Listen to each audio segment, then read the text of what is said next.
Saudações, estamos em mais uma atividade da RNB Cursos, com o tema Colonialidade e Racismo na Sociedade Brasileira Atual. Meu querido professor Rogério Seixas, doutor em Filosofia pela FRJ, saudosos tempos, né, Rogério? De FIX, PPGF, amizade que permanece incólume por tanto tempo. Então, é uma alegria poder contar com o professor Rogério nesse trabalho. Também saudar aqui nosso público, seja online, seja offline, vocês participarem do nosso projeto, colaborarem com o nosso trabalho e, sobretudo, por estarmos pensando juntos num tema tão difícil como esse, tão problemático, contra todos os filisteus, contra todos aqueles que criticam sem pensar. Então, professor Rogério, muito obrigado. Está com você. Obrigado, Renato. Também, para mim, é um prazer, uma honra estar aqui com vocês para esse debate, para essa discussão. Eu vou dar uma palestra, vou dar um curso. Não, nós vamos aqui debater. Eu vou ser aquele cara que vai puxar, só isso. Mas vamos lá, tá bom? Muito obrigado. Vocês estão me ouvindo? Está tudo certo? Certo aí, Renato? Renato, está me ouvindo? Legal? Tá? Então, bom, bem, a minha proposta hoje, para a nossa discussão, parte da seguinte questão, que no campo social nacional do Brasil, em todas as suas instâncias, podemos perceber que o racismo se faz muito presente. Que, como o Renato até me deu uma entrada, é um tema difícil de debater. É um tema, uma temática que vem ao longo da nossa construção social, histórica, política, educacional, vamos lá, todas as instâncias que nós podemos aqui citar, é ainda muito complicado falar de racismo. Muita coisa avançou, evoluiu, mas ainda temos problemas que precisamos enfrentar. Então, nessas instâncias nacionais, sejam elas sociais, culturais, como a arte, a política, a economia, na área da ética e da educação, lida-se ainda com a interpretação e a reinterpretação das formas de prática de racialização. Olha só, vou repetir. Lida-se com a interpretação e reinterpretação das formas das práticas de racialização. Certo? Por quê? Porque nós temos uma reestruturação dessas práticas. Essas práticas, elas se reestruturaram, se reestruturam e permanecem em nossas relações. Permanecem em vários, atuantes em várias dimensões. Onde as práticas racistas, elas trazem consigo a herança do colonialismo, da colonização. Mas elas não se mantiveram, vamos dizer assim, ou não se mantêm como estavam antes. Elas se reestruturam, elas são reestruturadas. E muitas vezes nós não percebemos. Esse é um grande problema. Boa noite, Nilza, né? Bem-vinda, obrigado. Boa noite. Está me ouvindo bem? Está me vendo? Ok, obrigado. E que, além de termos essa reestruturação, repito, vou usar o termo acomodação dessas práticas raciais no Brasil. Por que uma acomodação? O que é uma acomodação? Estão aí. E muitas vezes nós não percebemos. Quando eu digo nós não percebemos, não é assim. Não, isso é comum. Não, isso não é assim. Eu acho que eu estou tentando segurar a minha língua para não chegar naquele termo, né, do Abdias, que nós vamos discutir aqui. Aqui está tudo igual, né? Para dizer o Abdias, não é o que dizem? Não é o que diz o branco, o Estado branco, a sociedade branca, que somos todos iguais, a democracia racial. Então, nós muitas vezes não percebemos como essas práticas estão se reestruturando e se mantêm ativas. Então, essas práticas mantêm ainda um vínculo com o colonialismo, com a colonização, é uma herança e que se aperfeiçoaram, se mantêm em fluxo, no que a gente chama de colonialidade, na atualidade. Resultante do construto racial que valoriza a branquitude na nossa sociedade. E os conceitos de raça e racismo, eles funcionam, são aplicados como princípios de organização de mundo. Princípios de organização de mundo. Tá? Criando hierarquias, criando subalternizações, inferiorizações, exclusões, eliminações simbólicas e físicas.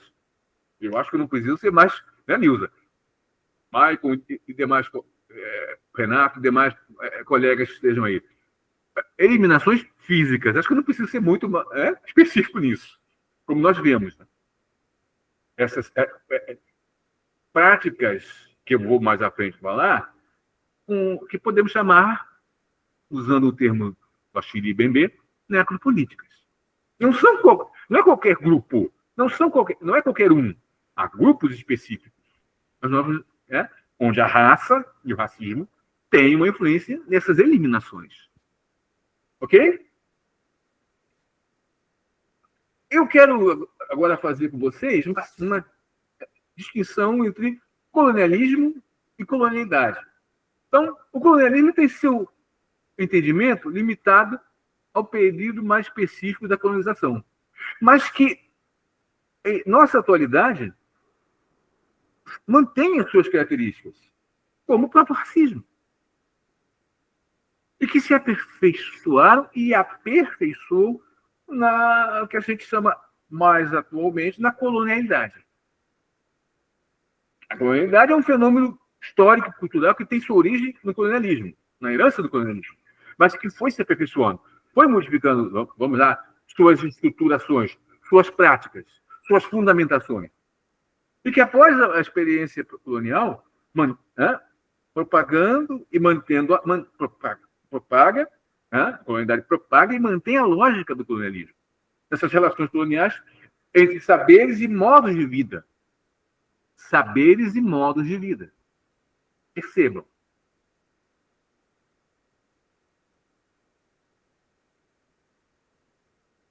A própria colonialidade, ela transcende a experiência colonial, mas ela traz em si muito da herança do colonialismo. E principalmente nas questões relacionadas de poder, o poder, saber e o ser. Marquemos isso. 3 formas de colonialidade: poder, saber e ser, que operam nos planos, âmbitos e dimensões materiais, subjetivas, da existência social, das relações étnico-raciais. Desculpe meu gente, tá, pessoal? Sou assim, um pouco... não consigo ficar muito paradinho. E com estratégias, aplicações que não são acidentais, nunca. Elas têm uma racionalidade, elas têm uma razão de ser, têm um plano, e que são aplicados para determinados grupos, não todos. Então, ok? Certo? Então, uma relação entre... quando a gente fala em colonialidade, a gente tem que estabelecer uma relação entre colonialidade e modernidade. Bom, a cultura europeia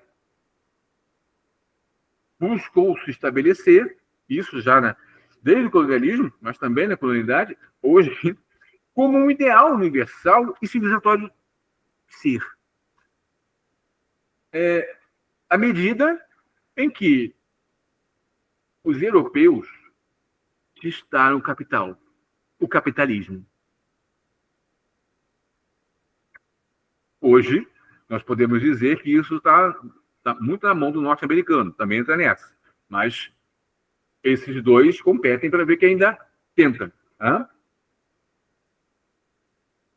E quando a gente fala em capitalismo, por exemplo, um capitalismo de exploração que aconteceu, que se estabeleceu na América e na África, visando a exploração dos recursos naturais da terra, e da força dos colonizados, do trabalho humano dos colonizados, né?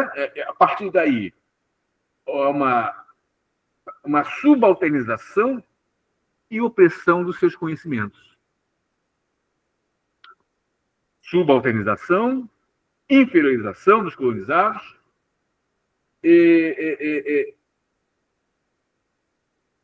práticas de torná-los subhumanos, inumanos, bem como a inibição de seus padrões de expressão, seus valores. Vamos lá, aqui em homenagem ao amigo Michael, de sua arte, de seu conhecimento. Entre modernidade e colonialidade estabelece o que se chama de diferença colonial. Ou seja, o que é essa diferença colonial? São múltiplas formas de subalternização, articuladas à noção de raça, levando à desumanização baseada nessa noção de raça, consequentemente, abrindo espaço para a prática de várias formas de racialização, de racismo.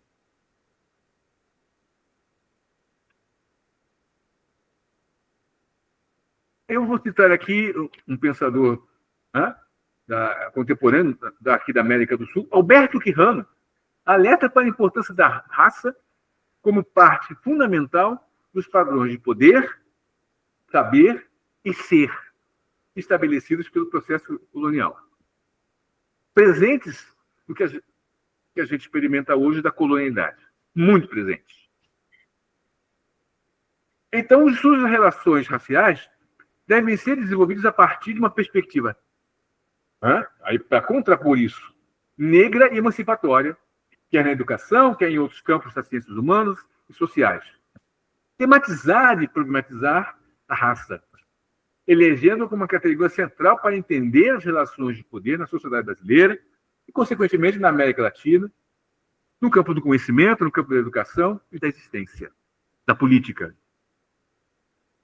Esse é o ponto, eu diria, nevrálgico, essencial. Eu destaco aqui ciências humanas e sociais, que elas ainda estão muito embebidas, muito arraigadas ao colonialismo europeu. A visão de ciência, a visão de filosofia, de história, como vocês queiram, europeia.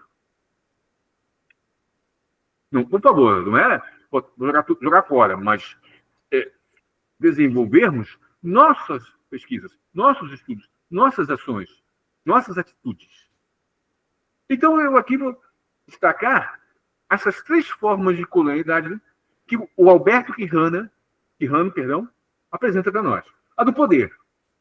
Colonialidade do poder. Trata-se da constituição de um poder mundial capitalista, moderno, colonial e eurocentrado, a partir da criação da ideia de raça, que foi biologicamente imaginada para naturalizar os colonizados como inferiores aos colonizados. Naturalizar os colonizados como inferiores aos colonizadores. Quer dizer, naturalmente, se me permitem, espero não mexer com ninguém, pela vontade de Deus e pela natureza, eu, branco, civilizado, tem uma ascensão sobre vocês, que não são brancos. E tem uma espécie de marca que nos separa. Eu estou acima, vocês estão abaixo. Vocês querem subir? Eu sou aquele que é o modelo e vai dirigir vocês, vai orientar vocês.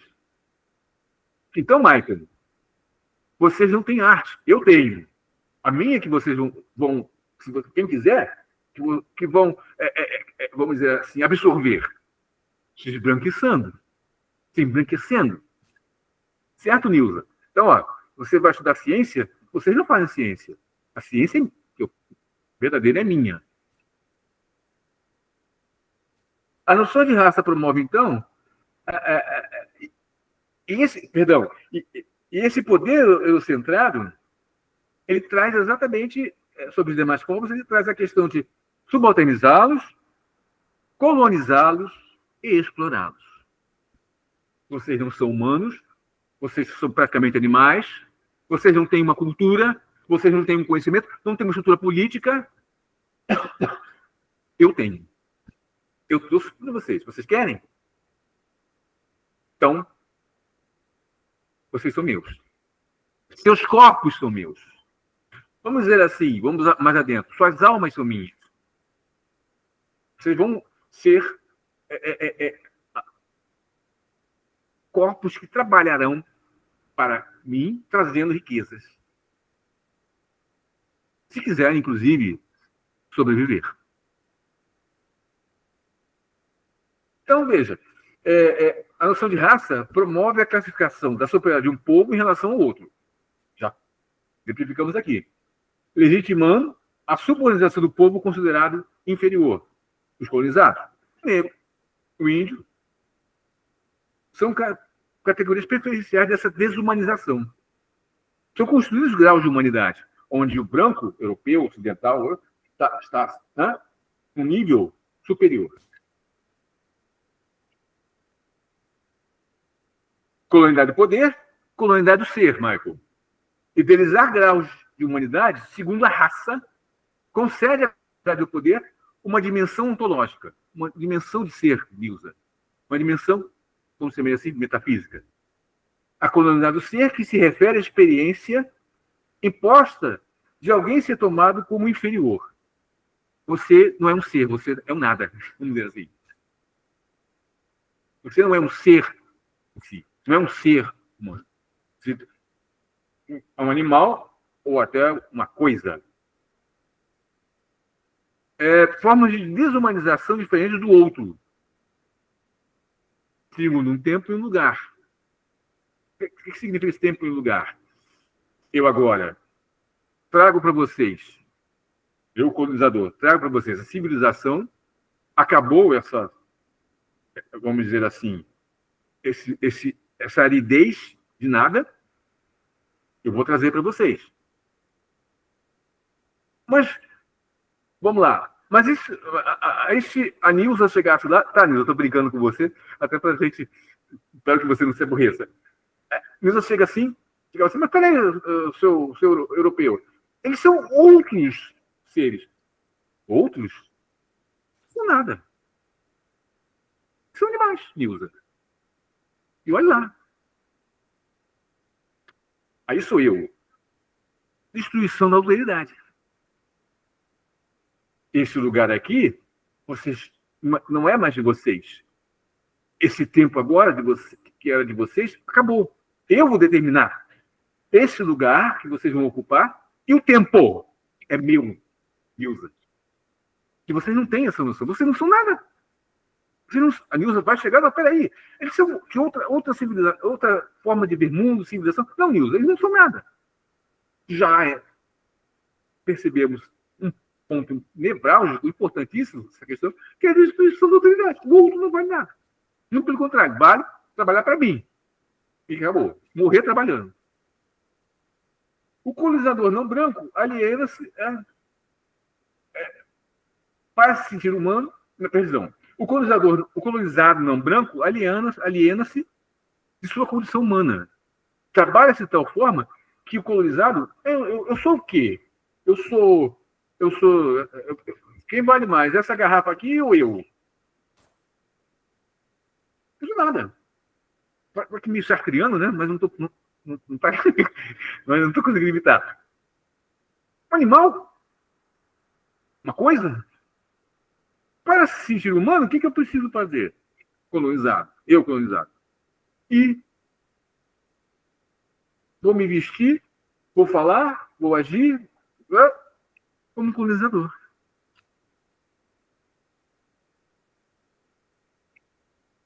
Certo? A outra colonialidade. O poder, ser, o saber. A colonialidade do saber, ela trata de manter e atualizar, tá, gente? Hoje ainda. o privilégio de uma perspectiva eurocêntrica de produção de conhecimento, racialmente hierarquizado, que elimina outras racionalidades e outras formas de conhecimento. Não tem. São inferiores. Não sabem fazer. Eu sei. Eu tenho uma tradição que me permitiu construir um conhecimento filosófico, científico, metafísico, o que vocês quiserem. Vocês não. Não é um conhecimento verdadeiro, não é conhecimento útil, não é cientificamente, vamos usar esse termo, ou filosoficamente, no nosso caso, válido. Tá? E aí é o que eu estava até comentando com o Maicon, antes de começarmos. Vivenciou desde o tempo lá da colonização, e vivencia na colonialidade o que a gente chama de violência epistêmica. Violência epistêmica. O que significa isso? Eu, colonizador, nós que colonizamos esse mundo, nós temos uma herança, me permite dizer, nosso conhecimento é verdadeiro, de vocês não. Nós produzimos conhecimento, de vocês não.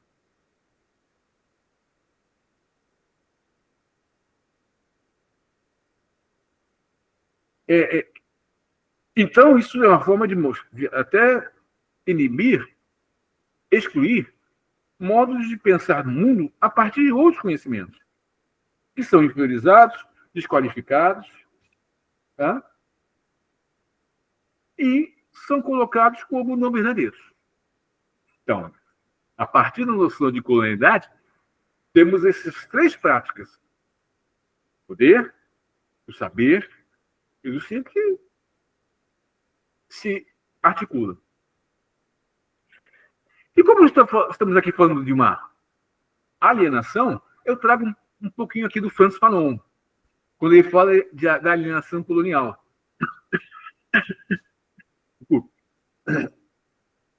O Fanon traz nas suas discussões isso pele negra e máscaras brancas, condenados da terra, a construção do negro na situação colonial. Negação do seu estatuto ontológico. Negação de sua condição de ser humano, pessoal. E olha, vamos lá. Vocês me desculpem, eu tenho esse meu jeito aqui. O que a gente observa no nosso dia a dia, nosso cotidiano nacional? Como é que a gente se refere, por exemplo, às populações periféricas, que, em sua grande maioria, compostas de negros e não brancos? Como animais, como não sendo nada. Muito ao contrário. Ameaças à paz e harmonia da estrutura social, onde o Estado tem que intervir. E eu acho que eu não preciso falar muito, embora o Michael é do Espírito Santo, né? Eu disse, está morando em Brasília. Nilza, não sei se é daqui do Rio, Nilza. Mas o Michael também sabe. O Renato, eu nem vou perguntar, porque o Renato sabe mais do que todos nós. O genocídio que nós vivenciamos aqui no Rio. Já há um bom tempo, e que está cada vez mais ganhando fase assim, de destruição total. Então, nega-se a condição do ser humano do negro, do branco, o Fanon aqui está falando mais especialmente do negro, no exato, do seu estatuto epistêmico, quer dizer, da sua capacidade de construir conhecimento, e cria-se e racializa o outro como o negro como um adjetivo negativo. O negro como incivilizado, inumano, uma ameaça. E o Fanon, martinicano aqui, da colônia, na época pela França, foi estudar na França, se formou em psiquiatria. Bom, lutou nas guerras coloniais na África. O Fanon traz mesmo que a criação e racialização desse outro, o negro, tem toda uma adjetivação negativa.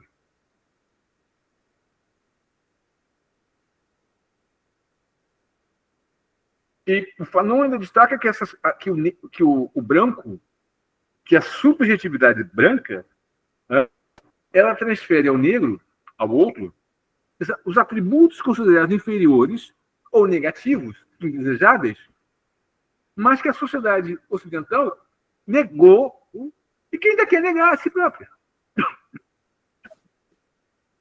Incivilizados, violentos, imorais, sem cultura. O negro, vai dizer Fanon, nessa estrutura, ele precisa ser branco, ele necessita se tornar branco, para se tornar humano.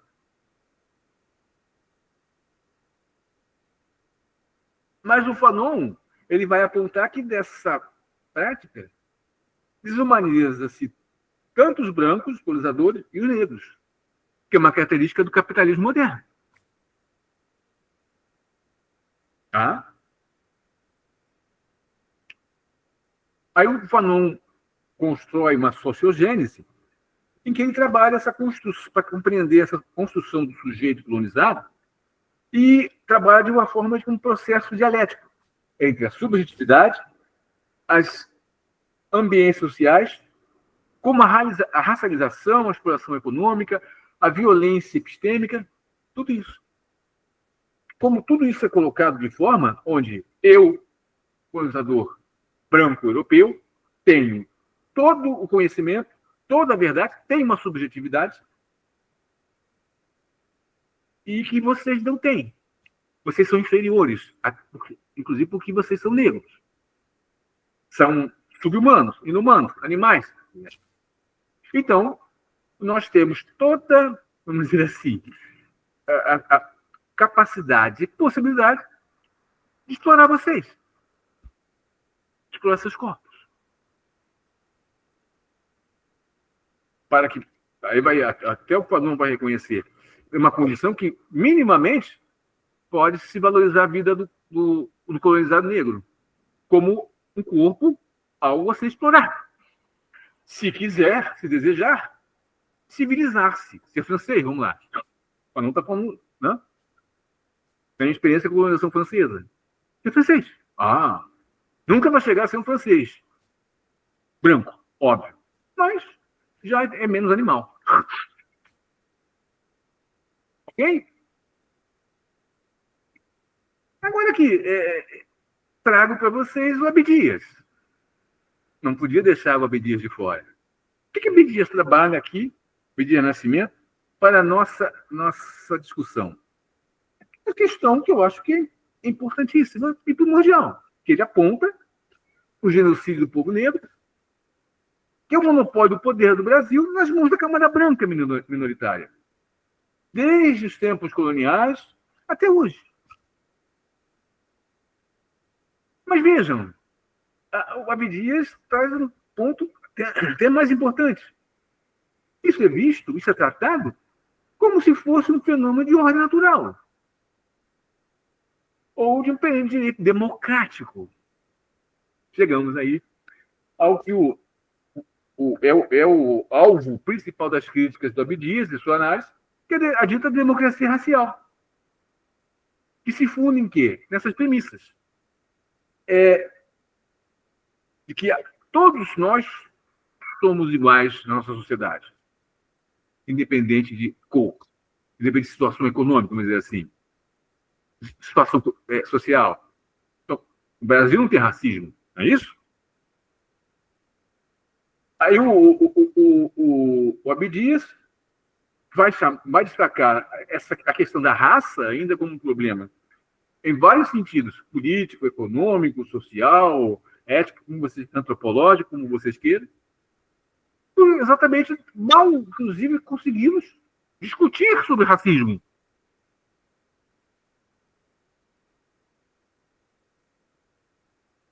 E ele ainda vai destacar o seguinte, que tentou-se um processo de genocídio para exatamente apagar o que ele chama de a mancha negra da história do Brasil. Olha, pessoal, com diferenças, com outras características, é claro, a coisa continua caminhando assim.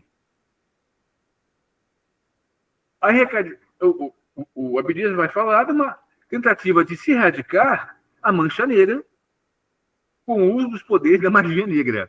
Olha só, da magia branca. Magia branca, Nilza. Ó, agora são todos... Acabou a escravidão? Não, peraí. República, né? Não, agora somos todos iguais.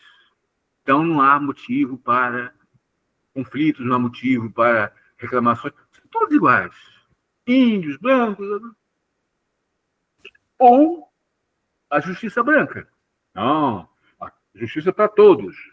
E é negro? É. Vai lá, fica aqui do lado, já vou. Vem cá, Bruno. O que o Abdias está destacando. Em outras palavras, o Abdias está destacando que existe o racismo e essas práticas de disfarçá-lo na sua completude são formas de instrumentalização social, de controle social, ideológico, político, para, inclusive, disfarçar a nossa realidade com relação às relações de raça, às relações sociais, tornando-se, vai dizer o Abdias, um disfarce da realidade. Um disfarce da realidade. Democracia racial, não tem racismo, que isso não existe. No Brasil somos todos iguais. Disfarce da realidade. Onde existe conflitos, onde existe racismo, discriminação social, política, econômica. E o Abdias vai ainda mais profundo. Qual é o objetivo dessa ideologia branca, racista? Negar ao negro exatamente a possibilidade de se autodefinir. Buscando subtrair deles os meios de sua identificação racial e, consequentemente, de sua afirmação como ser humano, como cidadão, como indivíduo detentor de direitos, e assim vamos.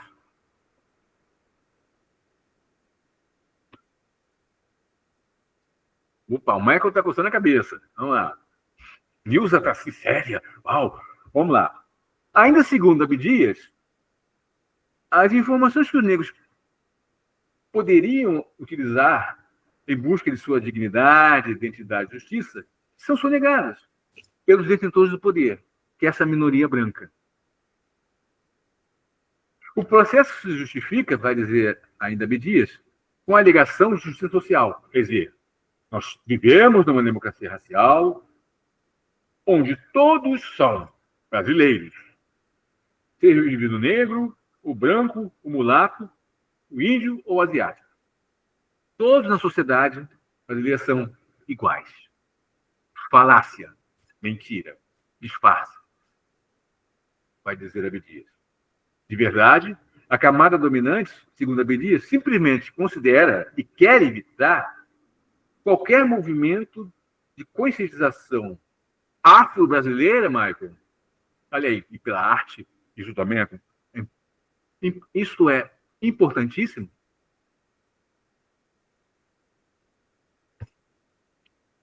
Como ameaça ou agressão retaliativa. Repito, o Abdias vai destacar que essa camada dominante, pelos seus instrumentos, que eles vamos falar, o Estado, as instituições, vamos lá, considera que deve-se controlar, evitar que os negros se conscientizem e se movimentem para exatamente terem esse ganho de sua consciência afro-brasileira. Isso é uma ameaça. Até hoje, pessoal. Vamos pensar. Até hoje. Porque se teve uma retaliação, e o Abdias vai até destacar que muitos têm medo porque pensam que haverá um racismo ao reverso. Eu escuto pessoas falando de racismo reverso. Vocês devem ter escutado.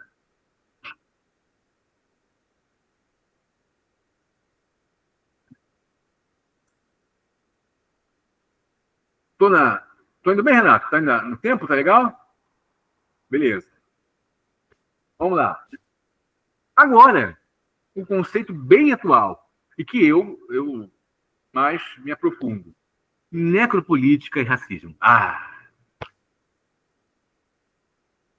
O Achille Mbembe, ele trabalha esse conceito, o conceito de raça, a partir de uma visão histórica e filosófica.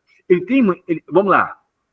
Eu acho que vocês devem, quem está assistindo, deve ter ouvido falar, deve ter lido alguma coisa. Michel Foucault. Mbembe vai ali, pega uma coisa, pega outra. Mas, senhor Foucault, ok, obrigado, fique aí. Vou para lá. Meu caminho é outro. E ele desenvolve, a partir dessa discussão filosófica, histórica, política, de raça, o conceito primordial da sua filosofia, a necropolítica. Etimologicamente, podemos definir necropolítica como a política da morte. Aí eu vou ler aqui com calma, que eu anotei, para chegar num ponto que eu até comecei a discutir com vocês. Mas não a morte de todos. Tá, Nilza? Não a morte de todos, mas sim os racialmente considerados inumanos e inferiores. Negros, não brancos. Os que fogem daquelas características simbólicas, morais, que vocês queiram, construídas do europeu ocidental, do branco europeu ocidental.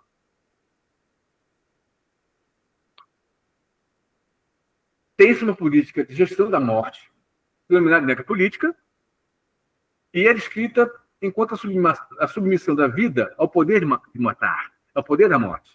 Citando aqui o Mbembe, seu livrinho Necropolítica, é aquele domínio da vida sobre o qual o poder estabeleceu o controle desde a colonização e que se mantém na colonialidade. Muito intenso em nossa sociedade e em outras. Cada uma na sua característica, mas muito forte não. Inclusive, se o Renato me permitir, será uma discussão próxima de outro encontro. E eu espero que vocês estejam. Será um prazer. Vamos falar da necropolítica e racismo de Estado em nosso país. Que isso, Rogério? Não vem, tá? Desculpe, eu se assustei, mas tem. Muito. E mais do que ver, nós temos que observar, analisar e fazer alguma coisa concreta. Como penso que estamos fazendo aqui agora.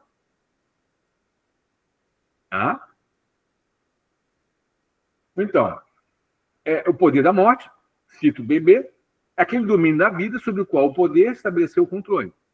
O Mbembe vai tirar dessa noção, vai tirar da noção de biopoder, biopolítica do Foucault, a sua visão, vai adaptar, vai transformar para o que ele quer trabalhar a sua visão de necropolítica, seu conceito de necropolítica.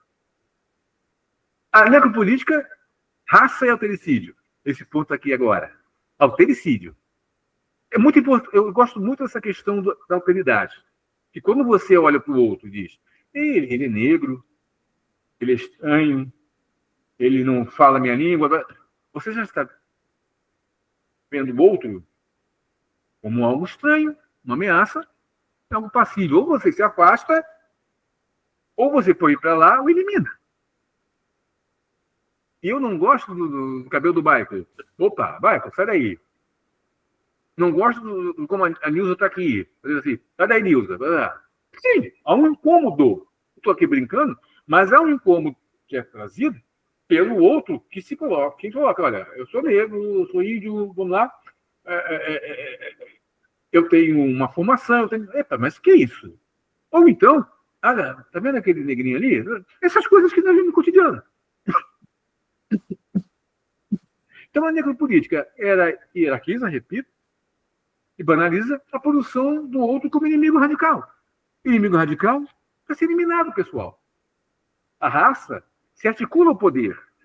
como estratégia de diferença racial, promovendo a subalternização e a destruição dos sujeitos negros, ou não brancos, né, que sustentaram os políticos coloniais.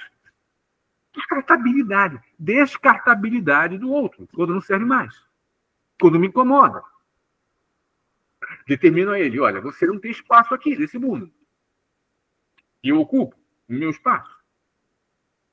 A raça aí serve como regulação política dos corpos, que são atravessados por discussões políticas que visam a sua desumanização e eliminação, que é simbólica, que é física, que é de direitos, saberes. Então, aqui vem, o poder sobre a vida se exerce, aí já estou aqui o ponto que virá agora, na carne do escravo. Repito, o poder sobre a vida, aqui na necropolítica, se exerce na carne do escravo, a partir da soberania. Eu, colonizador, determino, você vai ser meu escravo. Mas peraí, você não vai servir, não. Muito velho. Não, você está muito magrinho. Vamos lá.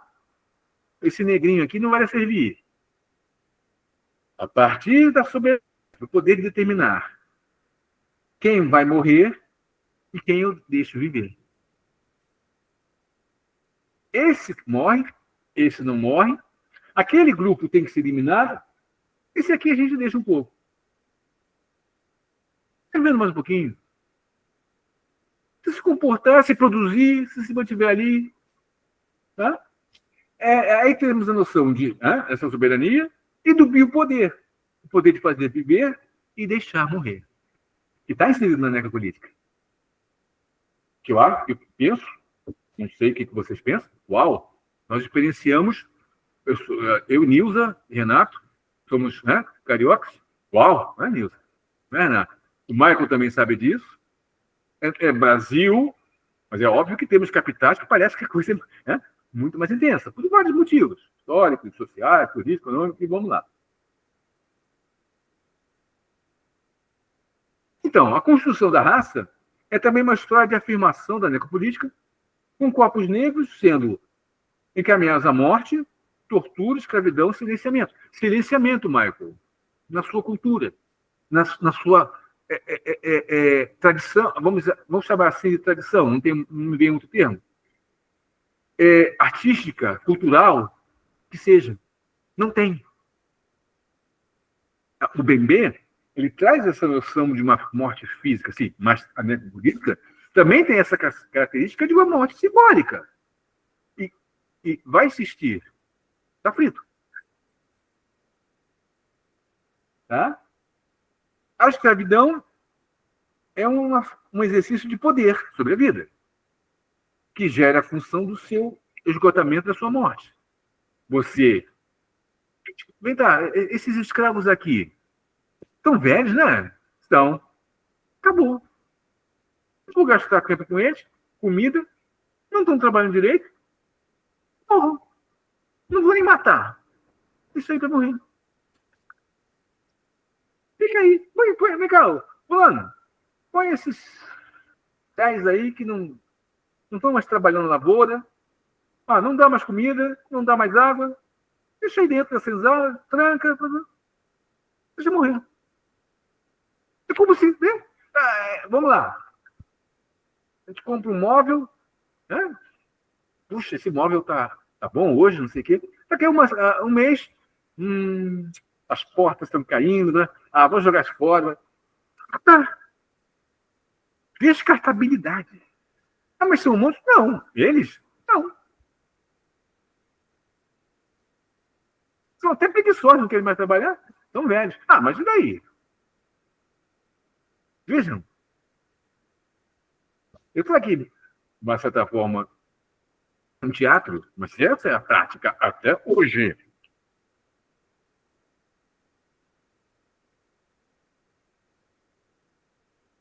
Então, a escravidão ela surge como uma forma de administração do tempo, onde o direito soberano tem essa possibilidade de matar ou deixar morrer. Deixa eu ver, você tem esse negro aí, que idade tem? Está com 50. E já está cansado, né? morre. Deixa aí, não dá mais comida, não dá mais... deixa eu matar. Engraçado, parece bastante atual. Vamos pensar. Então, estabelece-se a racialização das diferenças, colocando em prática as ações políticas de autericídio. Isso não é um autericídio. O outro não me serve mais, Nilza. O outro me atrapalha, o outro me ameaça. O outro não está encaixado no meu mundo. O outro negro, e não branco, podem ser mortos ou se deixar de morrer.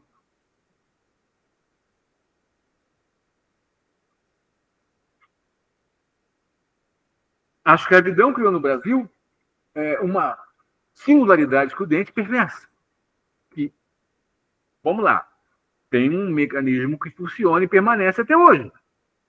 E uma sociabilidade que tendeu a perpetuar no tempo, precisamente porque nunca foi efetivamente compreendida nem criticada. Como está começando a ser a partir de hoje. Creio que, por exemplo, a partir de hoje aqui conosco. Espero. Tá? Nesse sentido, torna-se possível afirmar que nenhuma outra questão é mais importante e singulariza mais o Brasil do que a escravidão, que é uma prática necropolítica, né? Que se transforma, portanto, na grande questão social, econômica e política do país. Cristalizada, vamos lá, na existência continuada dessa ralé de novos escravos. Ralé de novos escravos. O que será essa ralé de novos escravos hoje? Acho que nós podemos, de uma certa forma, apontar. Estão nas favelas, estão nas comunidades, estão nas periferias. Vemos muitos corpos nas ruas. Eu destaco que aqui está um ponto essencial da colonialidade e sua atualidade do racismo no Brasil.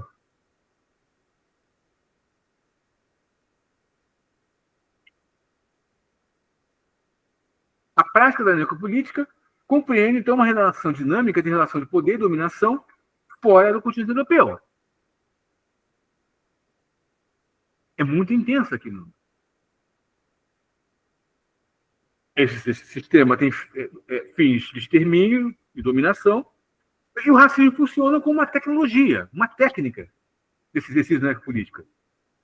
A partir da noção da raça como categoria de hierarquização, de classificação e de eliminação, que normalmente é física.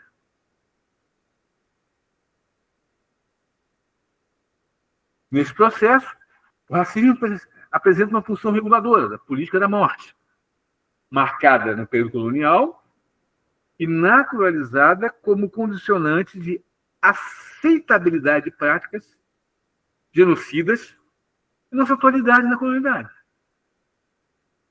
Que nós observamos aí já há bom tempo na nossa atualidade, em nossas cidades, como a Nilza, Renato, outros que estão aqui, Rio de Janeiro.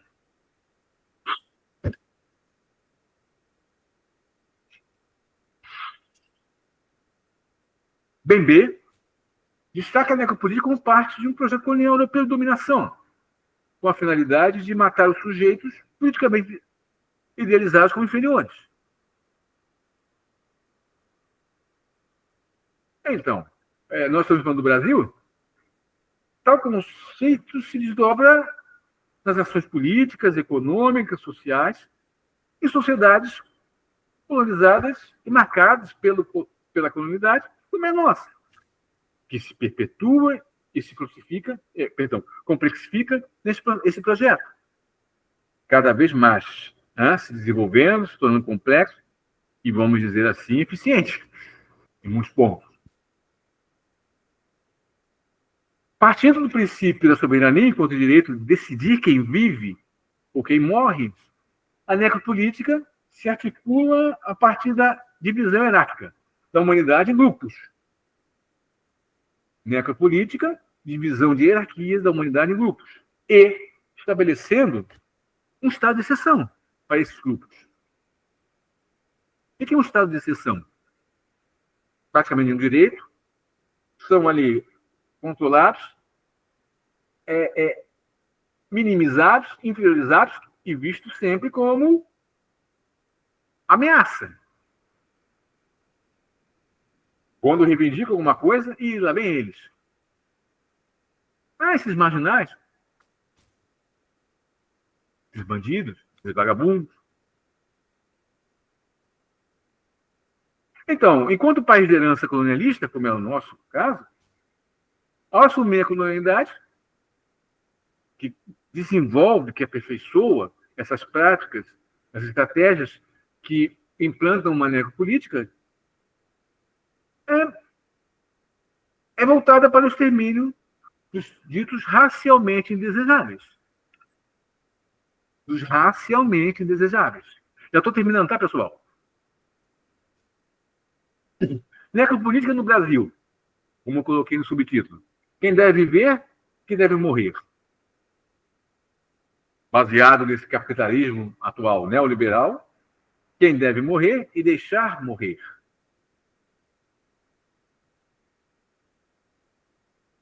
Negando, né, a necropolítica, o Estado racista, um Estado que implementa o racismo em suas práticas. E que nega os direitos mais primordiais dos grupos considerados subhumanos no Brasil. Os negros, os quilombolas e os índios. O Bembe também vai apontar isso para os homossexuais. Fazendo um adendo. Sob a lógica desse processo, as massas negras no Brasil aparentemente só têm uma opção: desaparecer. Sejam aniquiladas pela força compulsória na miscigenação, da assimilação, ou através da ação da morte, pura e simples, a necropolítica. Mas vamos lá. Calma lá, né? É positivo, né, comprovar que, dentro dessa dinâmica fatal de erradicação, de destruição da necropolítica, de subalternização, de destruição de humanidade, vem ceifando vidas negras e não brancas na sociedade, o negro nunca perdeu a esperança e a energia de sempre estar alerta à menor chance de recapturar, de resgatar os fios rompidos de sua própria história. Iniciando, começando e recomeçando sempre o esforço de se dignificar seu ser, de enriquecer sua cultura original, elevando-a a um nível de verdadeira instituição nacional. Há uma resistência aqui, destacada, contra o racismo, contra a necropolítica, essas práticas, seja estatal, social, jurídica, econômica, práticas que visam a decolonialidade, a decolonização. Mas vejam, vamos prestar atenção, já estamos... Isso é uma discussão que está arrastada numa sociedade como a nossa, que precisa muito dela. Por isso é importante, inclusive, que vocês, concordando comigo, não concordando, vocês comecem a trabalhar.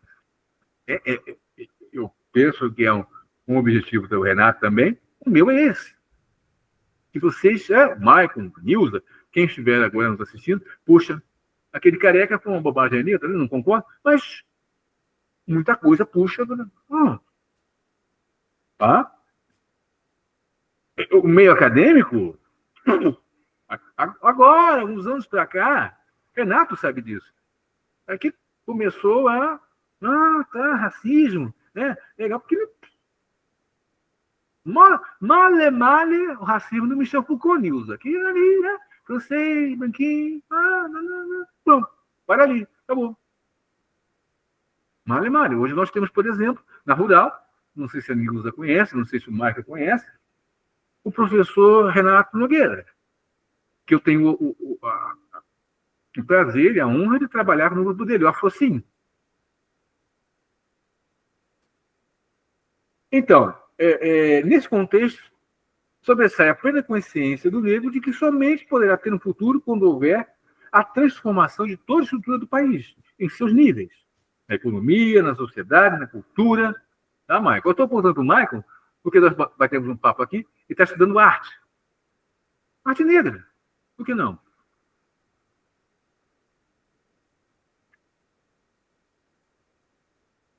Na política, o povo afro-brasileiro também sabe que sua participação em todos os degraus do poder é um imperativo de sua sobrevivência coletiva como um povo, uma nação. Partindo daí, Michael, eu discuti no início com ele, Nilza e demais colegas que estão aí na área, Ubuntu. Eu sou porque nós somos. Rompendo com aquele individualismo europeu, ocidental, branco, eu sou. Eu sou? Eu sou. Aí a Nilza vai se irritar. Peraí. E eu? Não sei, Nilza. Eu sou.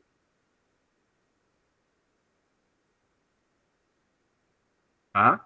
Você quem é? Então,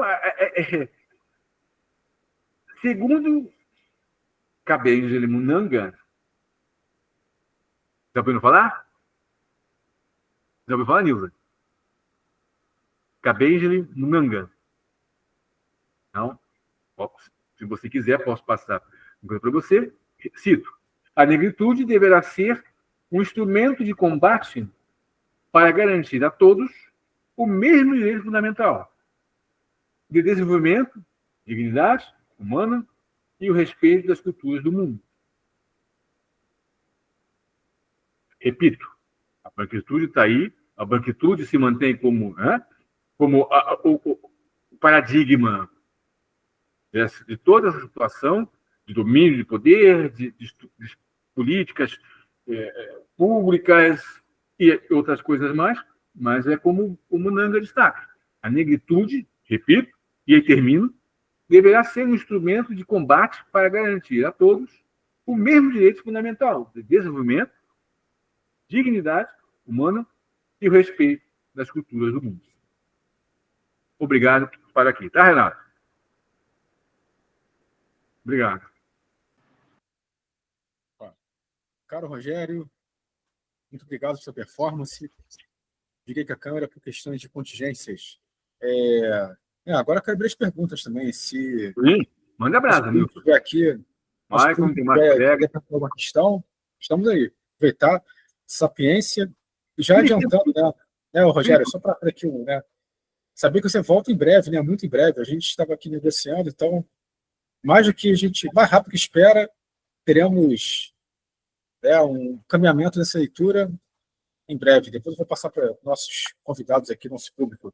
Então, querida Nilza, nosso grande Michael, vocês querem perguntar alguma questão agora aqui? Aproveitem. Esse lado bom, sempre lado bom de atividade ao vivo, né? Poder aproveitar ao máximo a expertise dos nossos professores. Então, vamos lá. Manda brasa, gente. Castiga. Professor, deixa eu te fazer uma pergunta para ver se eu compreendi o raciocínio. Claro. Eu anotei bastante coisa, eu gostei muito da sua fala, ela é uma fala dinâmica, mas que ela tem muito peso embasado. Ela é dinâmica, mas ela traz pontos muito chaves, assim, como quando você traz sobre a questão do saber, poder e ser, necropolítica, você vai trazendo conceitos e embasamentos muito interessantes e de forma rápida e dinâmica, isso é muito bom. Mas eu só queria entender a questão do colonialismo e colonialidade. Ver se eu entendi corretamente. O colonialismo é esse processo de extramundo, né, de invasão territorial e expropriação e apropriação da terra do outro. E o colonialismo seria essa reverberação dessa ação de invasão territorial do colonizador, seria isso? Tudo isso que vem se ramificando a partir do processo da invasão colonial? A colonialidade seria isso.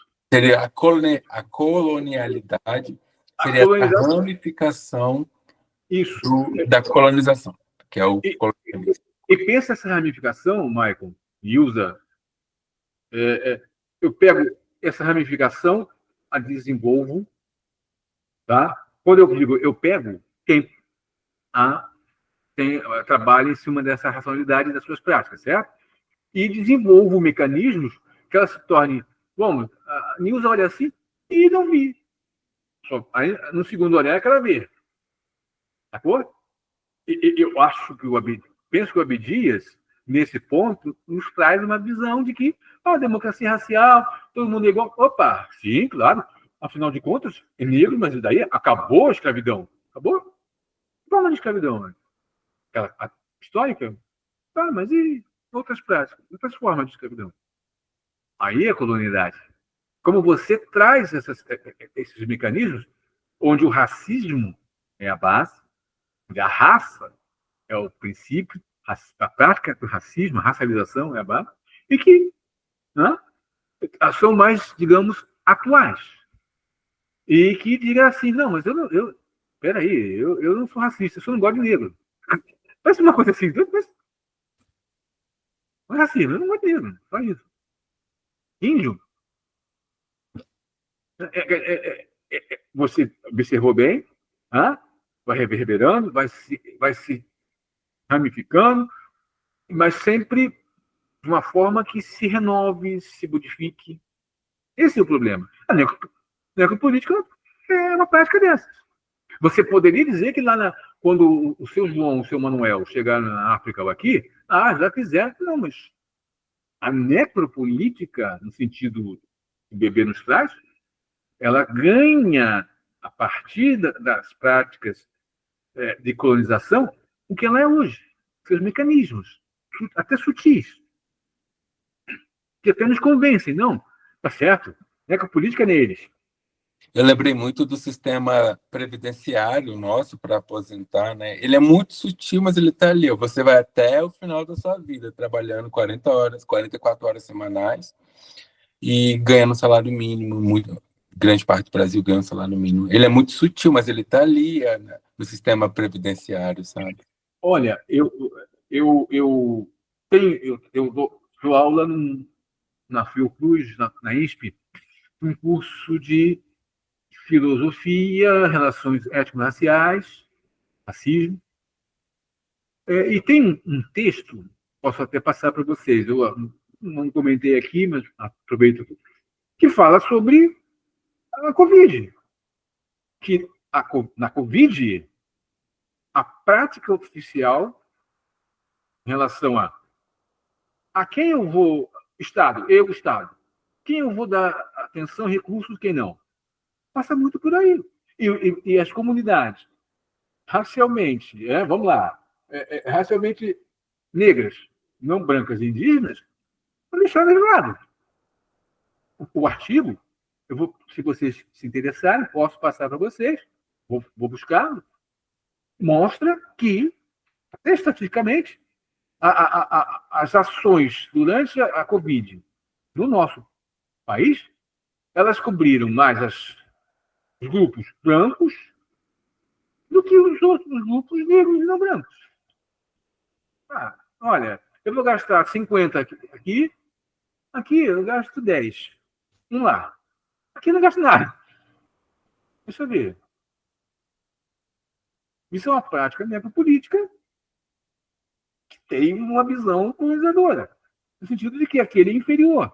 Eu não vou investir tanto, não vou investir nesse grupo, não, nessa população, não. Até porque são possíveis marginais. Deixa eu... Tem isso. Tá?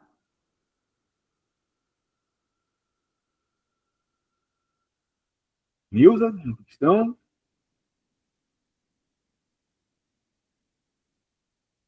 Fica à vontade. Discordância, tranquilo. Sou feio, cara feio, mas não sou morto, não. Professor, obrigada. Eu que agradeço. Eu estou aqui ouvindo, né, o senhor, as perguntas do Michael, né? Sim. Seriam as mesmas que eu ia fazer sobre o colonialismo e a colonialidade. Sim. né, eu posso entender que a colonialidade ela é um mecanismo avançado do racismo? Com certeza. Viu, Michael? Avançado no sentido de que realmente você tem práticas hoje, queridas, que até a gente pode propor, de repente, de ter uma racionalidade que nos convença de que ele é até para o bem. Para o bem da economia, para o bem da política, da segurança pública. Sim. E avançados, que são aperfeiçoados. Perfeito. Legal. E veja, não é qualquer um que faz isso. Estado. Não fala baixo. O Estado. E quem é que está ali na mão do Estado? Quem é que está pegando ali no Estado? Quem é que pega? Eu não sou eu. Mas é claro que se eu caminhar na rua, eu vou caminhando na rua assim, policial, vamos lá, um policial me olha, aí vem o negro.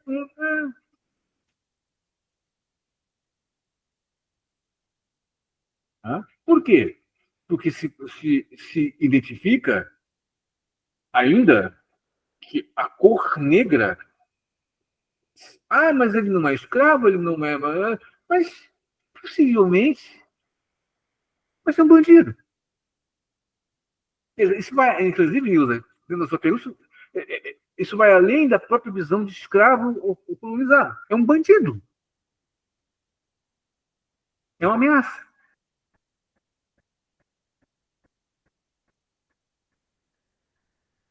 Isso é uma característica bem própria nossa, das nossas relações sociais, que tem que avança, né, a partir do colonialismo, apenas na colonialidade. Veja, você oficialmente não tem mais escravos no Brasil, certo? Mas tem aqueles corpos que são utilizados, explorados, e quando se tornam uma aparente ameaça.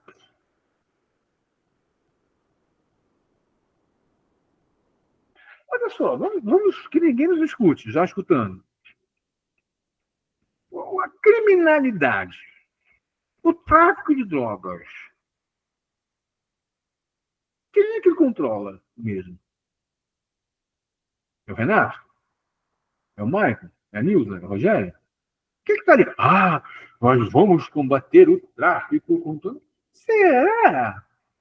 Eu estou chegando ali no tráfico, porque nós sabemos que nas comunidades, muitos jovens negros, eles não têm retirado deles qualquer perspectiva, que inclusive acho que cai nessas três polaridades, tá? Qual é o caminho? Vem cá, mané. Pega aqui a arma, vamos lá. Tem uma forma de revidar. Agora eu vou atirar no banco. No PN.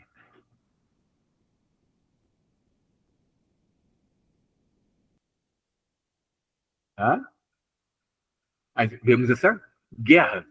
Nós enfrentamos. Quem mora no Rio, então. Caramba. Eu morei muito tempo na PEN. Uau! Eu presenciei batalhas, pessoal. Eu não posso chamar de tiroteio, Nilza. Michael e Renato e outros que estão aí. Batalhas. Eu pensando, meu Deus, peraí. A ferocidade. Isto é uma característica de que eles são bandidos, lá, o negro, o neguinho, mata. Isso tem essa herança que, como você disse, ganha um avanço, ganha uma reverberação. Tá bom, e aí estamos nós.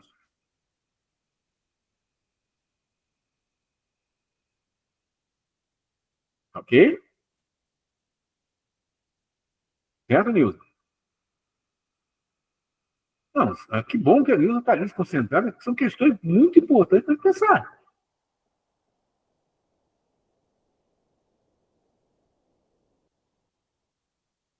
E veja, Michael, o meu dinamismo, ele passa pelo sentido de que nós não podemos chegar, não. Atenção, o racismo é uma estratégia, assim, sabe, a coisa fria. Não, cara, isso é do nosso cotidiano, nosso dia a dia. Nós vemos essas experiências no dia a dia.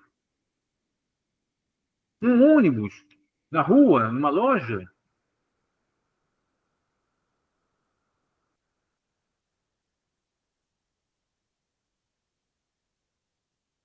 E muitas vezes achamos que é normal. Vamos lá, sejamos sinceros. Expulsou aquele negro ali, aquele garoto negro. Né? Ninguém está roubando. É como se nós já tivéssemos visto aqui, para justificar que, de repente, o garoto negro que estava ali na loja estava jogando. Mas, opa, sai daqui, daqui a pouco você vai querer roubar.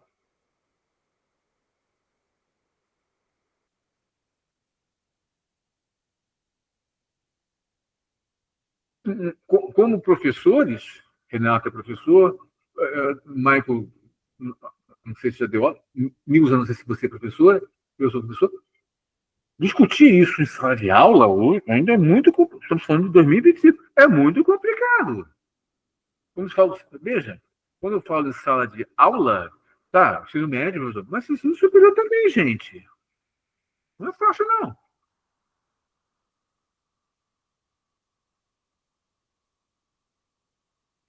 Bom, mas no espaço, tem outras pessoas para perguntar aí, Renato? Mais perguntas?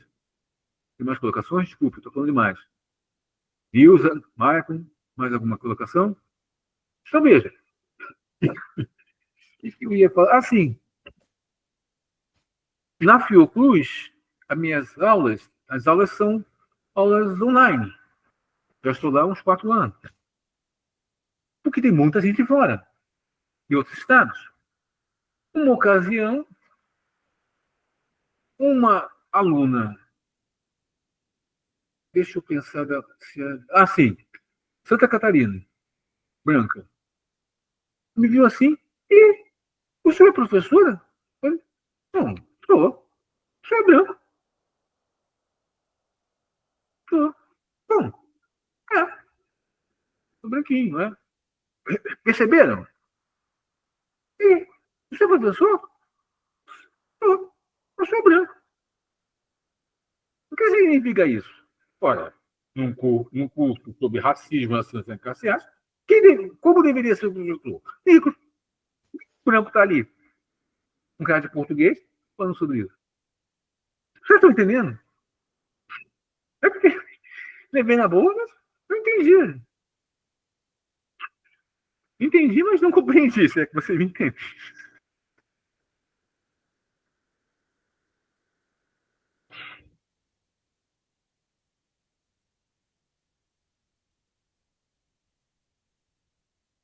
Nas questões, fique à vontade. Não dá tempo, Renato? Dá, né?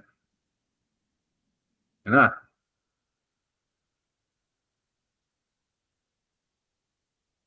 Dá tempo de mais alguma questão? Se tiverem? Vamos lá. Manda para Brasil.